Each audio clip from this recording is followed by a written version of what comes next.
Welcome back to my YouTube channel. My name is Oluwaseyi Olatunji, and in today's video, I will explain how you can write posts on social media that will generate massive and huge impressions. How to write on social media that would attract a lot of readers, a lot of audience, that will generate good insight, huge numbers of impression and engagement for you.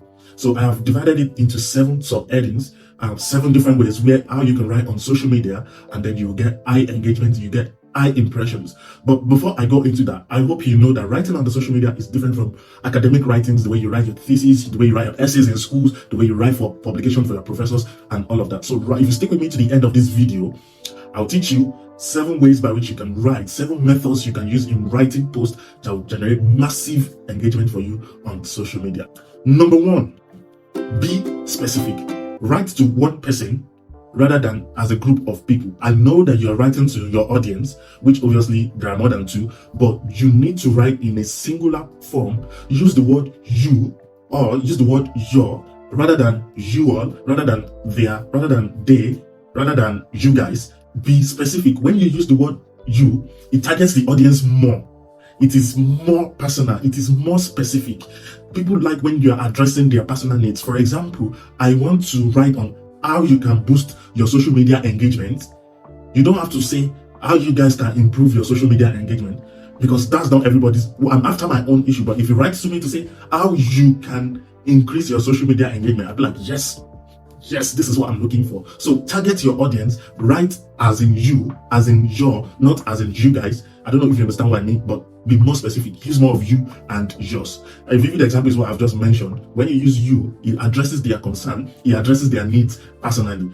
Everybody is kind of selfish when it comes to solving their own problems or consuming content. They want to see what they have to gain, not what everybody has to gain, or not what their neighbor has to gain. It's about me. What do I have to gain reading this post? So use you instead of you all, you guys, they, and all of that.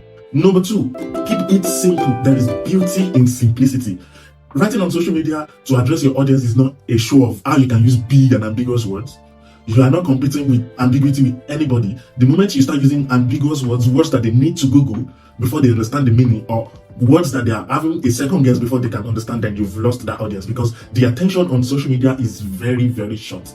I mean, the attention span on social media is very short. So it's better to write in a simple way that almost everybody that you are writing to will be able to understand you in one go without having to read over and over. Because once you lose the attention of that audience, of that reader, the reader leaves your post, and even if you have kept gold in that write-up, they won't get to see it anymore. Be simple. Make it as easy as ABC. Make it relatable to everybody. You don't necessarily need to show big words. So like I said, writing to your reader, see your readers as a layman. Break everything into the basics. Make it simple. There is beauty in simplicity, and there is problem in complexities. Don't make it complex for your reader. Number 3, write with enthusiasm. Write with passion. Let your audience feel some sense of passion and enthusiasm in your writing. You don't necessarily need a degree in the uni for this. You don't need to pass any English test for this, because you can master your own writing. You can own your own content. As long as it is yours, then you can own it. To think of it, no professor in the world, or no experience, or no expert in the world can argue your experience with you. It's your personal experience. It's what you've been through that you're writing about. So there is nobody else who is coming to correct your experience. You can write about your experience. You can write about your wins, about your losses, about things you've been through, about your thoughts, about your ideas. As long as it is your content, you own it. And if the way you write it out is the way it will be accepted. If I'm writing how I traveled from Nigeria to the UK in 5 days, there is no professor of geography in the world that will come and tell me, no, this is wrong, this is a lie. Because it's my own experience. If I had stopover in 8 countries, if I'm touring different countries before I get to my final destination, there is nobody in the world that would own that content, because it's mine. It's my experience. It's my thoughts. It's my win. It's my lose. If I put some money in some investment and I make times 10, times 20, it is my win. And there is nobody in the world who would come to correct me that my story is not logically constructed or whatever. It is mine, and it is mine. If I'm writing about my losses as well, if I'm writing about something that I am skilled at doing, it is all my content. So write like an enthusiast. All right.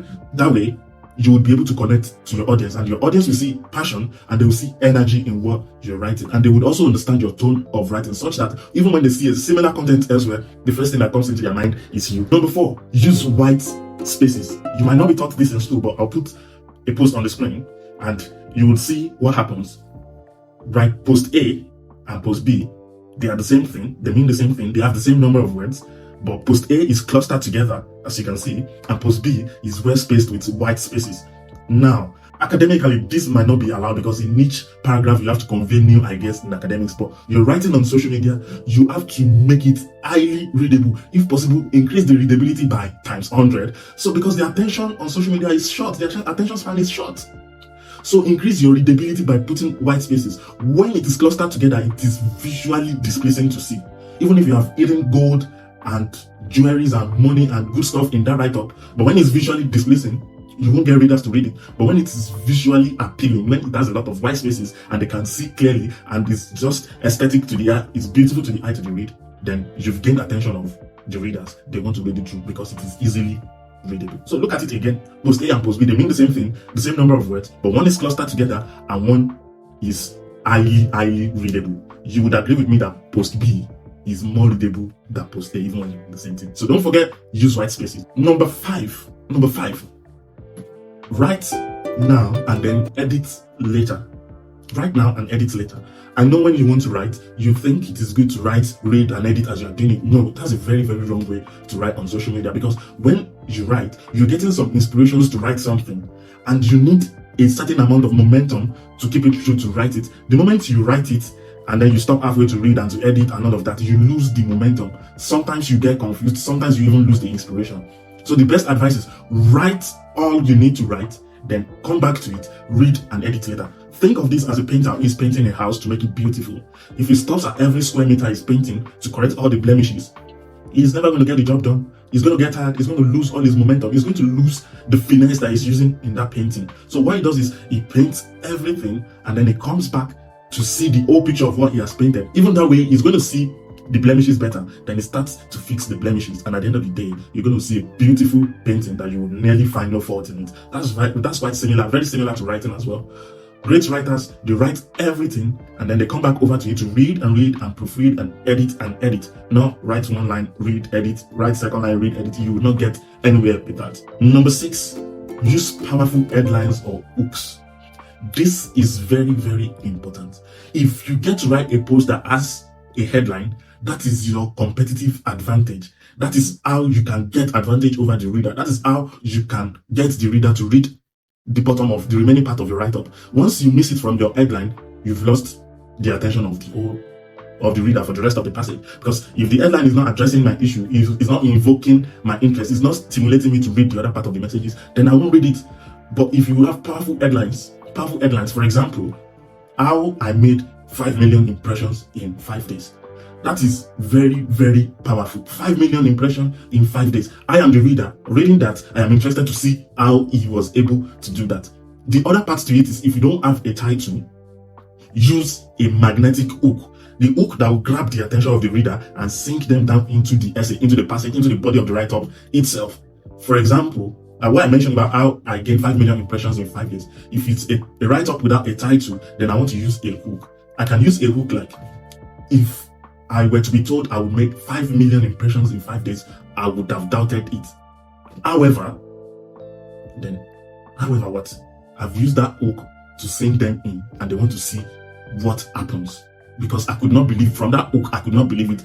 But then, what is the but? Let's find out. And then you read the body of the passage. So use powerful headlines when you can. If you can, use a magnetic hook. Alright?